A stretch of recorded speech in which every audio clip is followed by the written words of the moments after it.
Quero te convidar a abrir a sua Bíblia no Evangelho de Marcos. Marcos capítulo 5.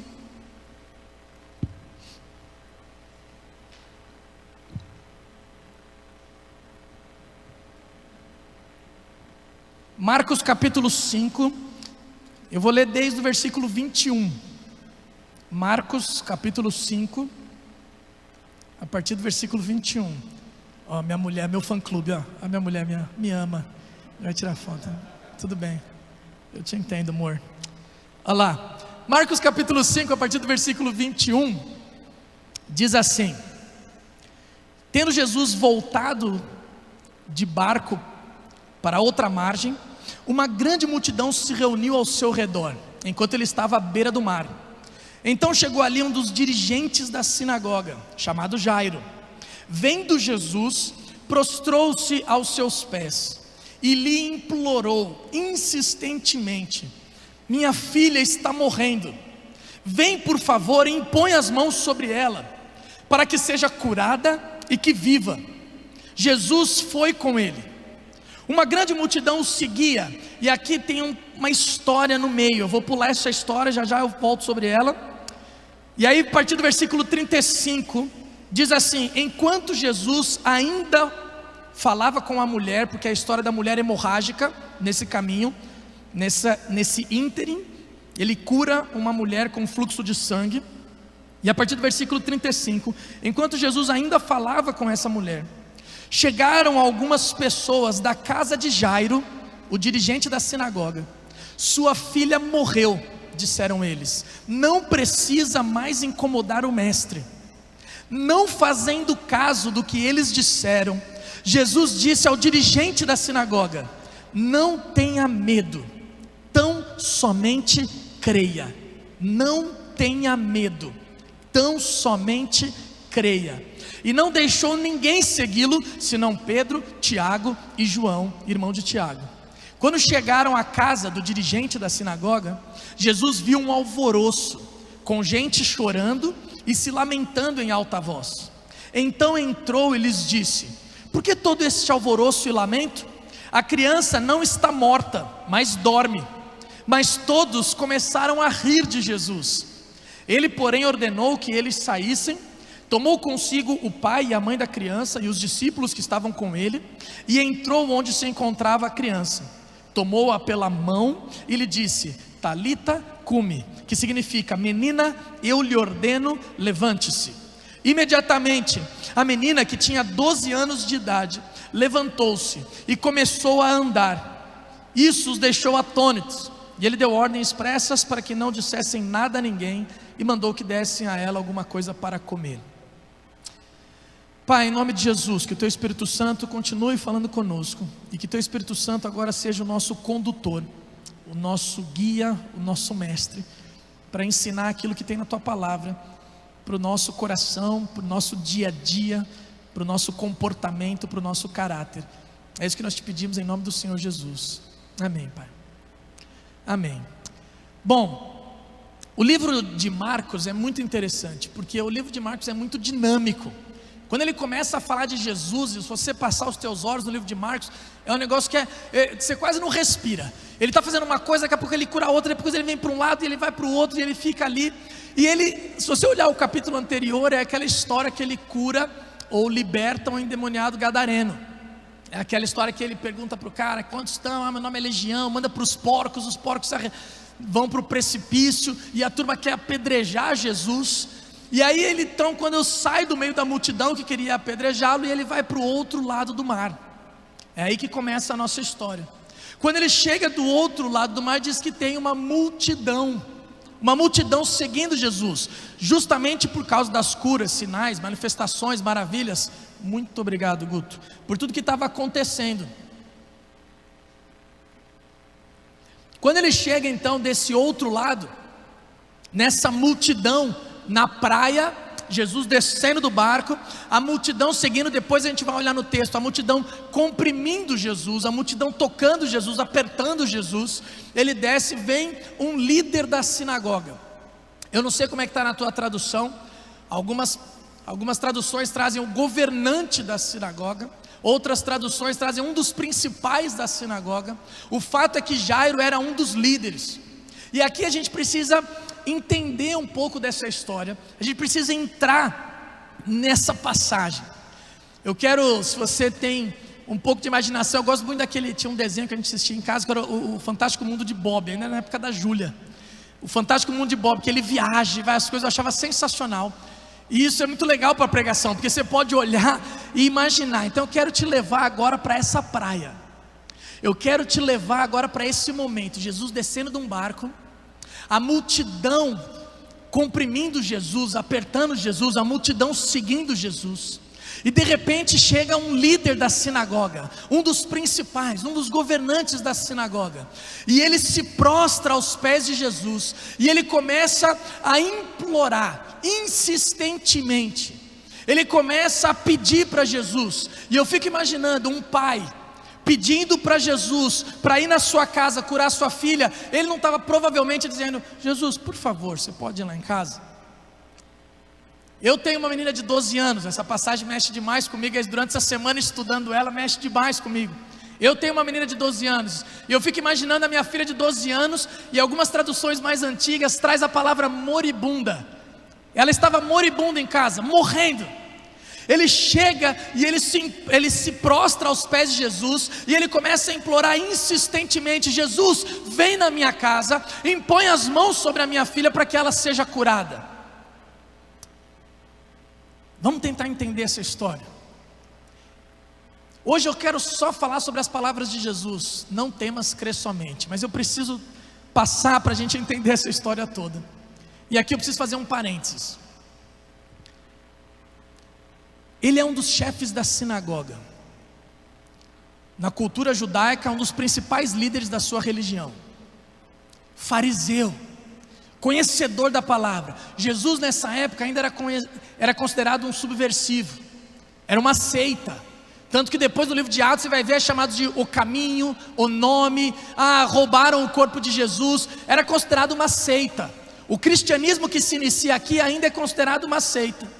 O líder da religião chega diante de Jesus, que era considerado uma seita, e ele se prostra diante de Jesus, ele se humilha, e ele começa a clamar insistentemente: vem na minha casa. Ele podia muito bem, como líder da sinagoga, falar assim: gente, alguém vai lá, fala, eu preciso falar com ele. Ele não precisava se humilhar diante de todo mundo, ele não precisava se lançar aos pés de Jesus na frente de todo mundo, de uma multidão, numa praia. Ele podia tentar marcar uma comitiva, uma reunião especial. Ele podia chegar com Jesus em pé e falar: Jesus, eu preciso falar contigo, minha filha está morrendo. Mas ele se humilha, ele quebra todo o preconceito, ele quebra tudo aquilo que estava segurando. Ele vai para Jesus e ele se prostra diante de Jesus. E aí o meu parênteses é esse, porque muitas vezes a gente fica travando o encontro com Jesus, e aí você fica aí travando esse encontro de Jesus, porque o que vão pensar de você, o que os teus amigos vão pensar de você, quem está do teu lado, você olha para um lado, olha para o outro, fala: o que vão pensar de mim se eu fizer isso? O que vão pensar de mim se eu chorar? O que vão pensar de mim se eu orar mais alto? O que vão pensar de mim se eu der um glória a Deus aqui? O que eu vou pensar de mim se eu virar crente? O que a família vai dizer? Se esse camarada tivesse ficado pensando nisso: o que vão pensar de mim, a liderança religiosa da época? O que vão pensar de mim se eu me prostrar aos pés dessa seita, desse Jesus? O que vão pensar de mim, a população? Ele não ficou preso ao seu status, ele não ficou preso à sua profissão, ele não ficou preso àquilo que lhe prendia literalmente, mas ele se prostra aos pés de Jesus, clamando: Jesus, vem na minha casa. O que te segura hoje? O que te segura hoje para se encontrar com Jesus? O que te prende para se rasgar diante de Jesus, que é o único que pode te dar a alegria, é o único que pode saciar a tua fome, é o único que pode saciar a tua sede? O que te prende de se lançar para Jesus?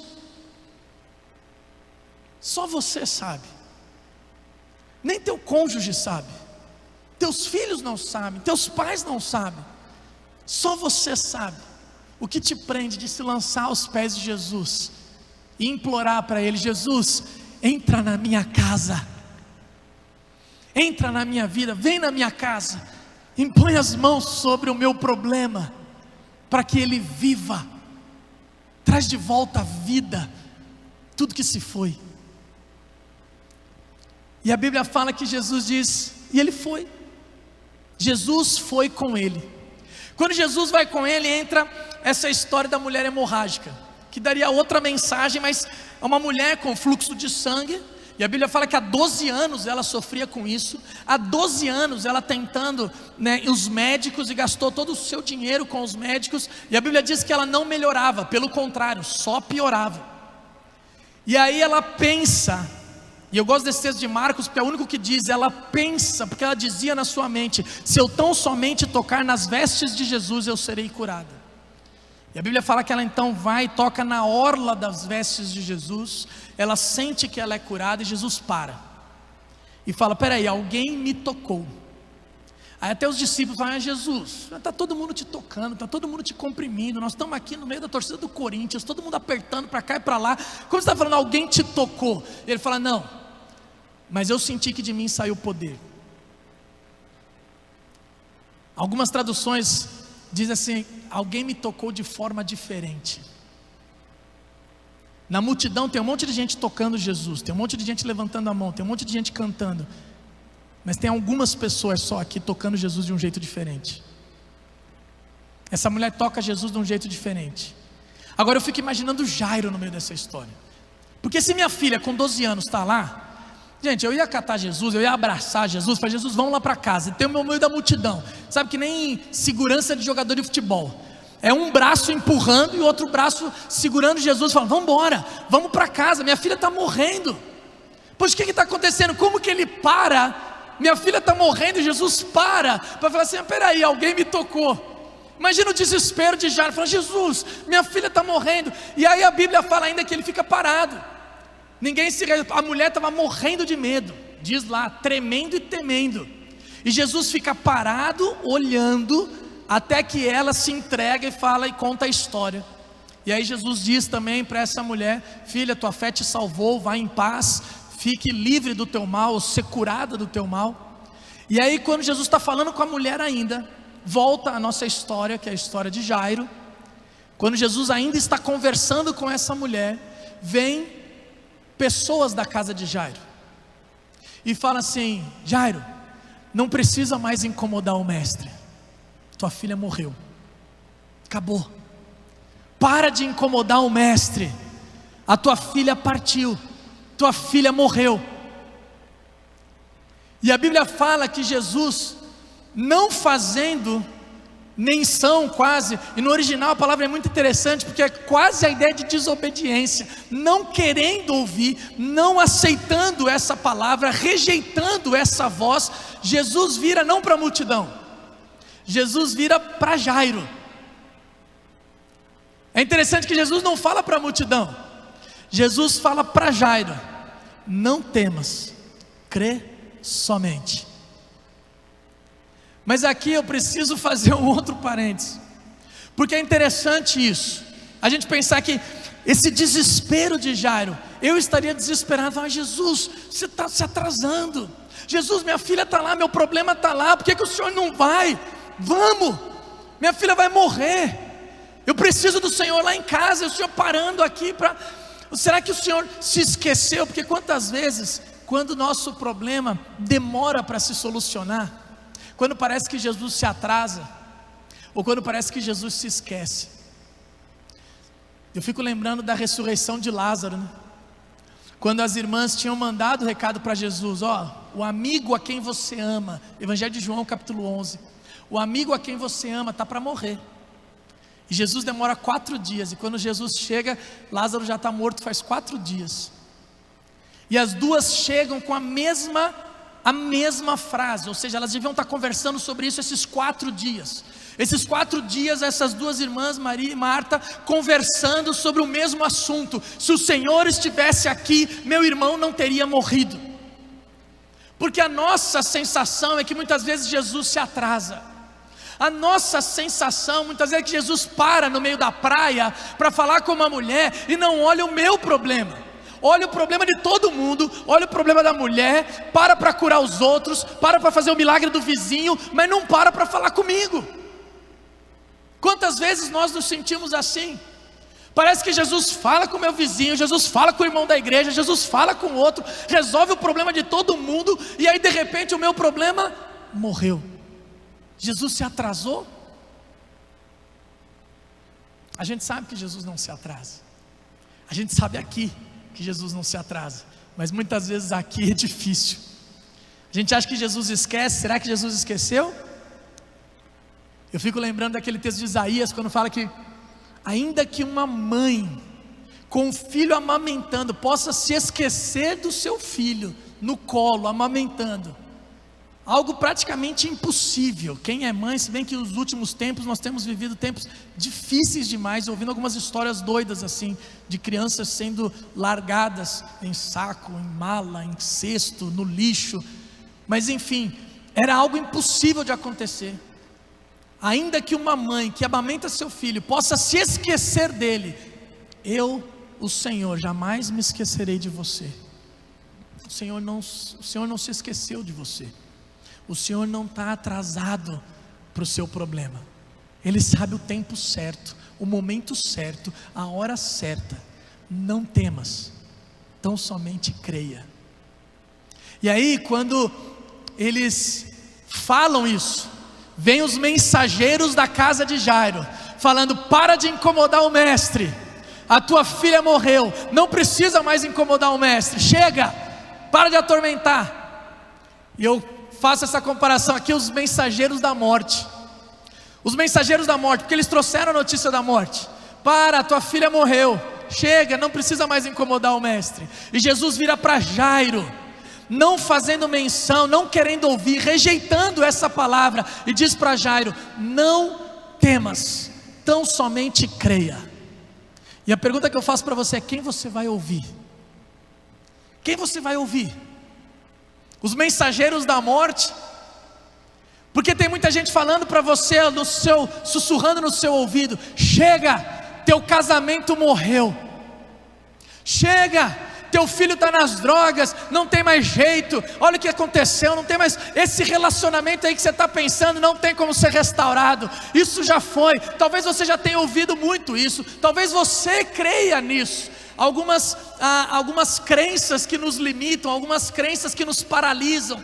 Talvez você fique pensando aí: não dá mais, eu estou muito afastado do Senhor, essa chama não se acende mais, eu não sei mais o que é viver no Evangelho, eu não sei se eu acredito mais nisso, eu não sei se eu creio mais em Deus. Morreu minha fé, morreu minha esperança, morreu meu casamento, morreu esse relacionamento, morreu minha situação financeira. Eu não sei o que você pensa, mas são mensageiros da morte que chegam e falam assim: ó, para de incomodar o mestre, ele não te atendeu até agora. Se ele não te atendeu até agora, para que ele vai atender?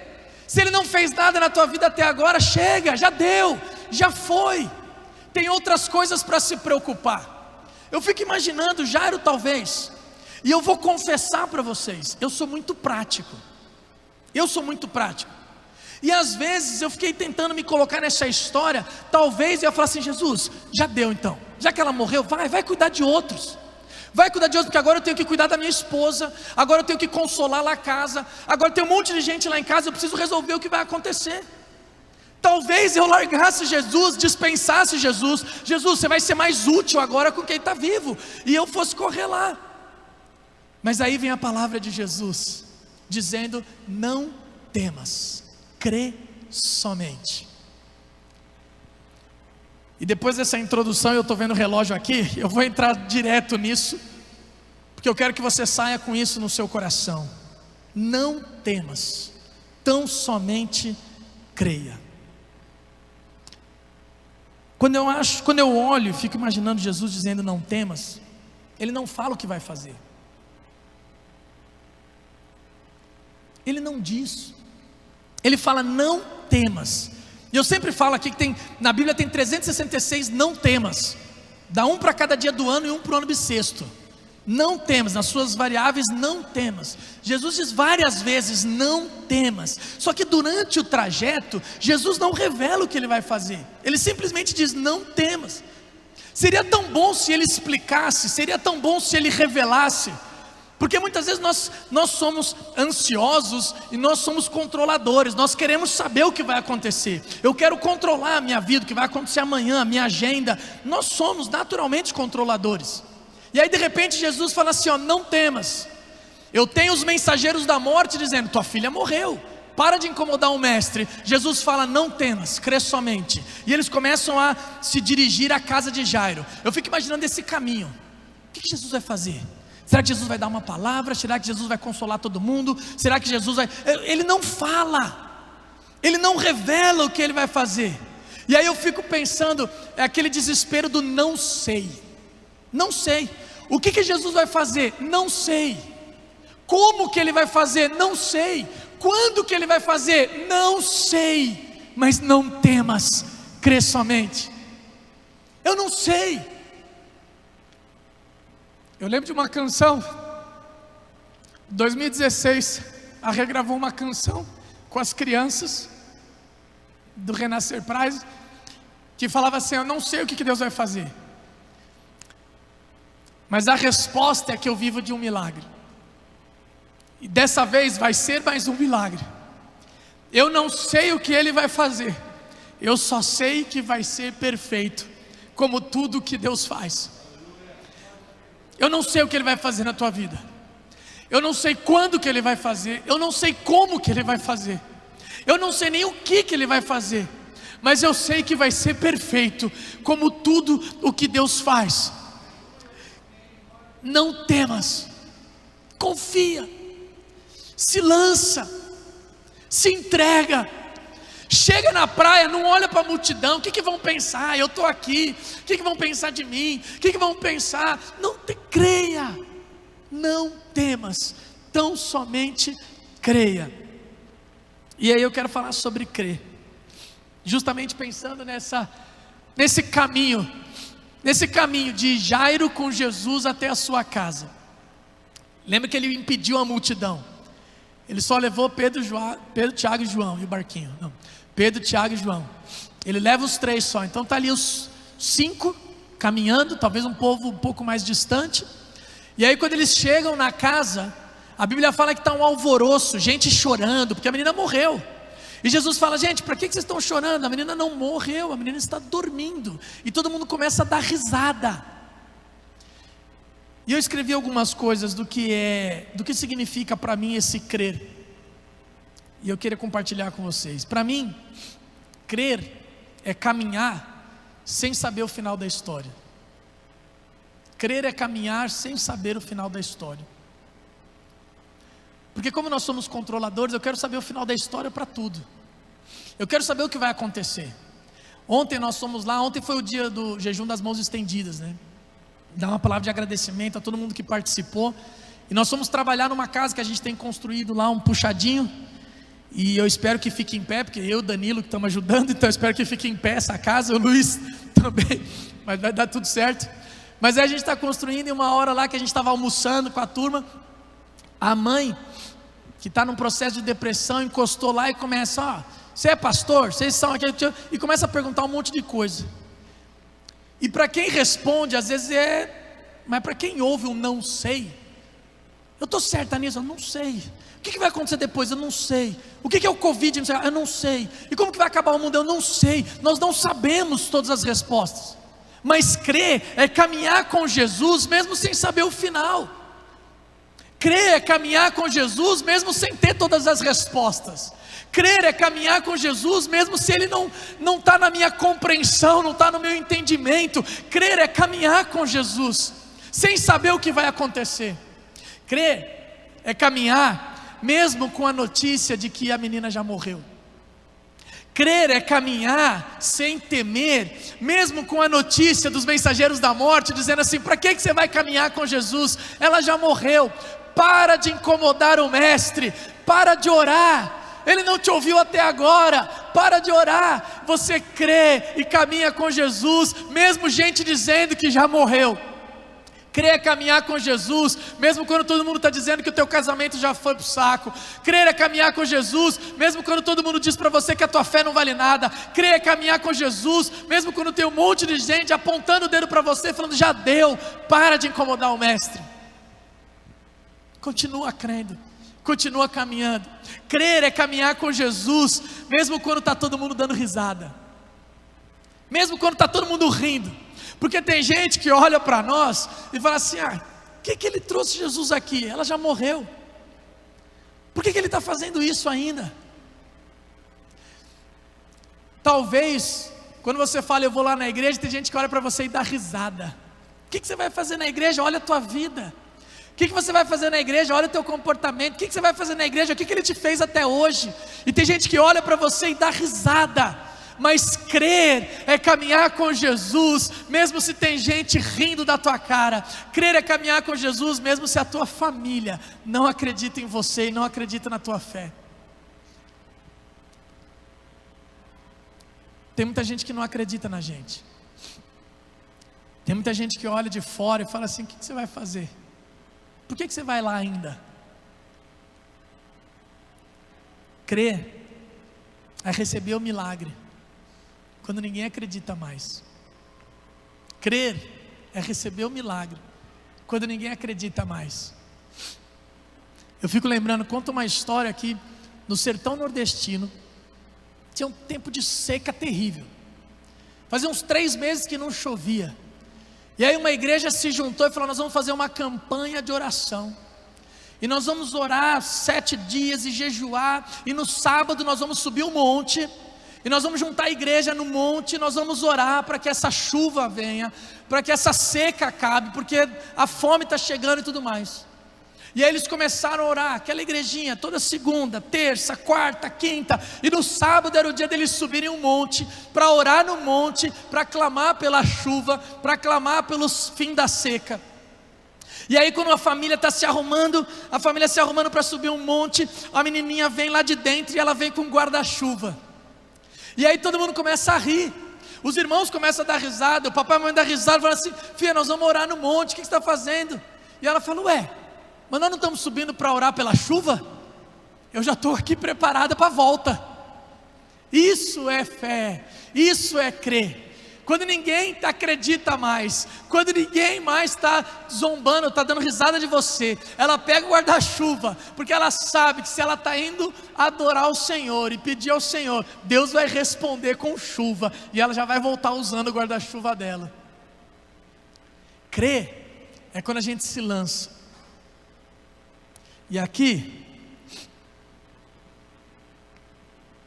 eu não vou tomar muito mais tempo de vocês, não, mas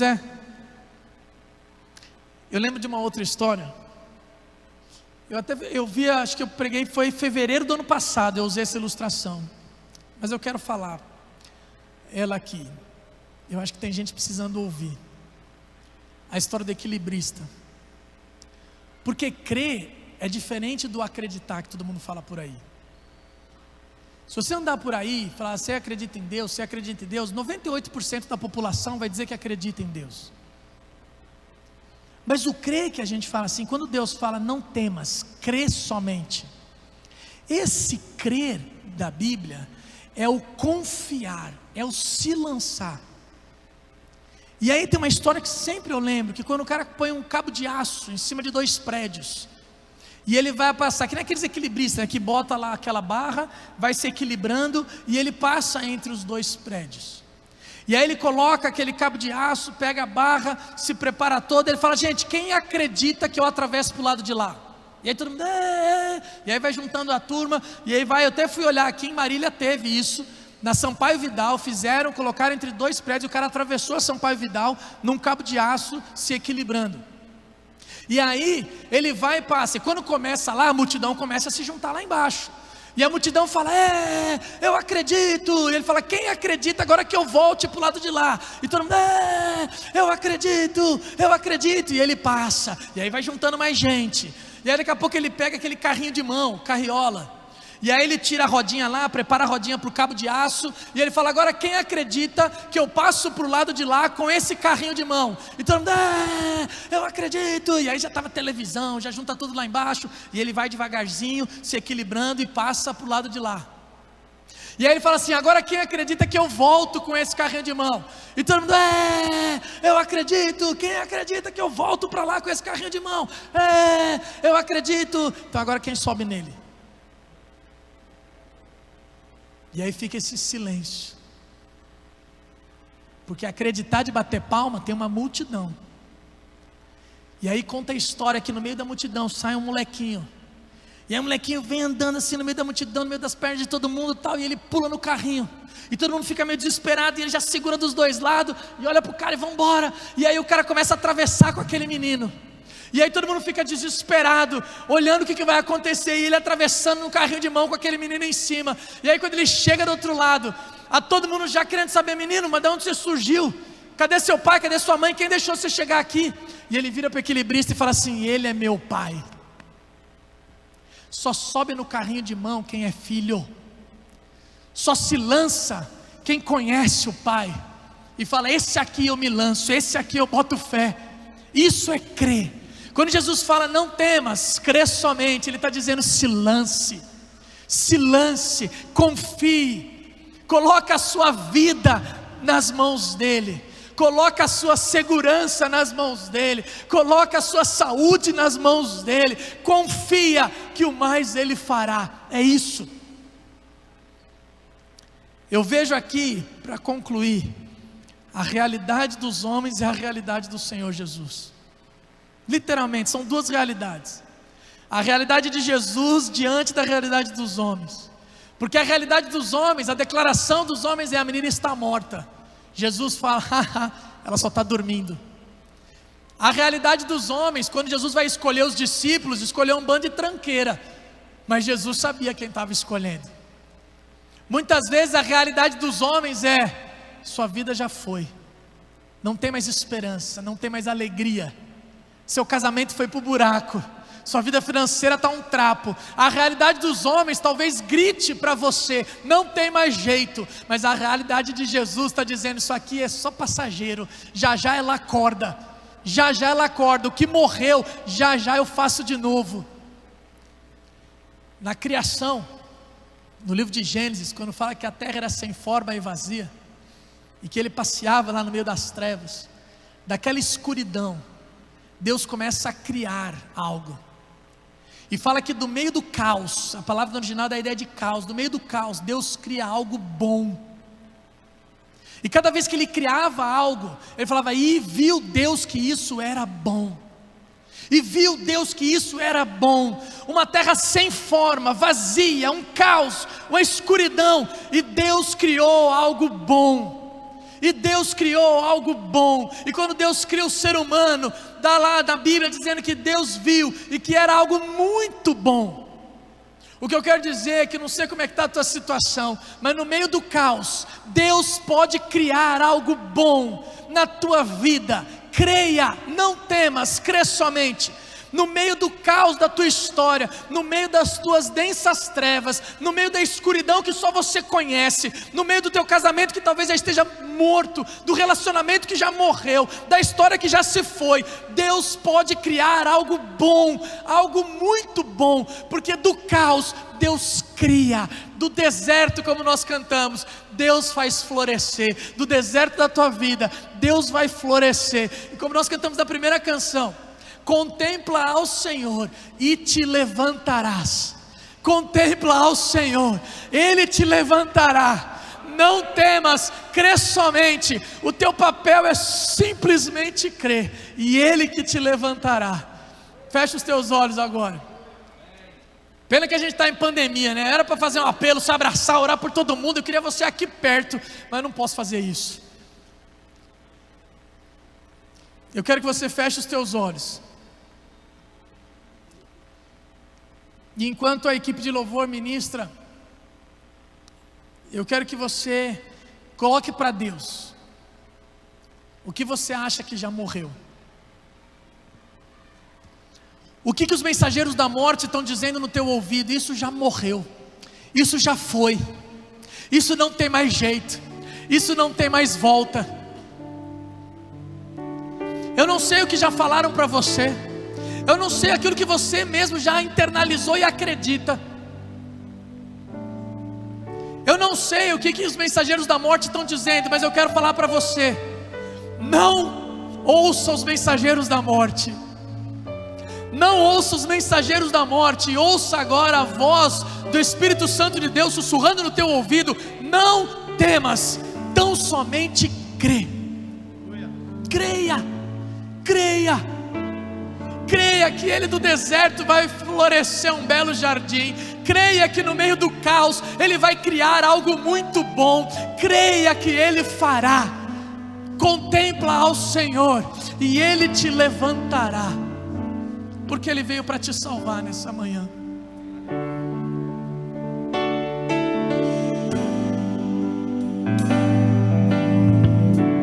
Diga para os temerosos, não há nada a temer. Poderoso é. Ore ao Senhor. Deixa Deus ministrar o teu coração com essa canção. Ele está falando para você nessa manhã. Ele então virá. Ele vem pra te salvar. Ele vem para te salvar. Diga ao cansado, o teu Senhor virá. Ele vem para te salvar. Ele vem para te salvar. Ele vem para te salvar. Contemplar ao Senhor e te levantarás. Ele vem para te salvar.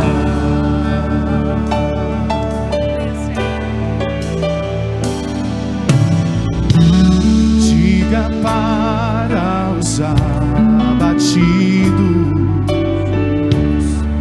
não percam a fé. Não perca a tua fé. Poderoso é o teu Senhor quando clama seu nome. Clama ao Senhor. Vamos ficar de pé? Fica de pé. Ele Clama ao Senhor. virá. Fala com Ele. Erga as suas mãos. Se coloca diante do Senhor nessa manhã. Não olha para a multidão. Não olha para a multidão. Não olha para quem está do teu lado. Ele vem para te salvar nessa manhã. Ele vem para estender a mão e resgatar tudo aquilo que já morreu, tudo aquilo que perdido foi. Hoje Ele vai trazer de volta a vida. Ele vem para te salvar.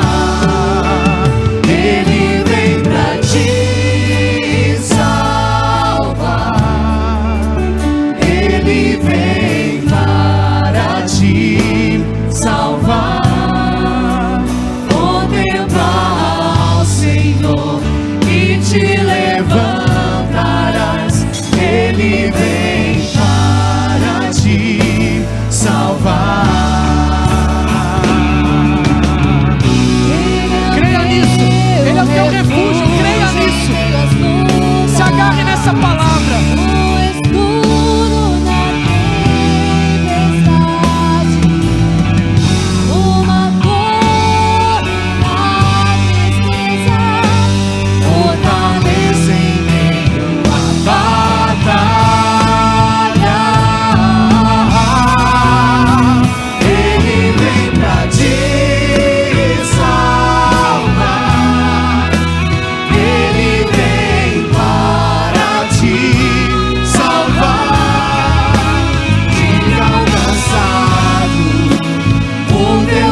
Obrigado, Senhor, pela tua palavra.